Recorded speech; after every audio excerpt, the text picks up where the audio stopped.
ఇప్పుడు అందరూ కళ్ళు తెరవచ్చు. వద్దు, వద్దు. దానికి ఎంత పడేమను ప్లీజ్, నాకు భయంగా ఉంది.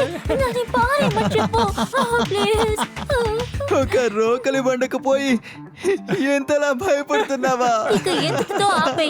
నాన్నకి హార్ట్ అటాక్ రాలేదు అని నువ్వు అబద్ధం చెప్పిన దానికన్నా ఇది ఎంతో నయ్యురా లూసు. అర్థమైందా? అయ్యో, తనేంటలా మాట్లాడుతుంది? నీ డ్రామానే ఆపరా. ఒసేయ్, నువ్వు ముందు ఆపు. నా మొగుడు గురించి నువ్వెందుకు మాట్లాడుతున్నావు? వదులు. నువ్వు నీ మొగుడు రేయ్, నీ భార్యని జాగ్రత్తగా ఉండమని చెప్పు. వాడిని వెళ్ళి అడుగు, నాతో పాటు ఎంతో మంది అమ్మాయితో వాడు తిరిగాడు అని. అనవసరంగా మాట్లాడుకో. నా మొగుడు గురించి నీకేం తెలుసు? నీకంటే నాకే వాడి గురించి బాగా తెలుసు. ఇక చాలు ఆపోవే. రే రొట్టి నీళ్ళరా. ఎన్నిసార్లు చెప్పాలి నా విషయంలో జోక్యం చేసుకోవద్దని? ఇంకొకసారి జోక్యం చేసుకుంటే మొహం పచ్చడైపోతుంది. పచ్చడైనా పర్వాలేదు, అనవసరంగా వచ్చి నాతో పెట్టుకున్నావు. వచ్చిందండి పతివ్రత.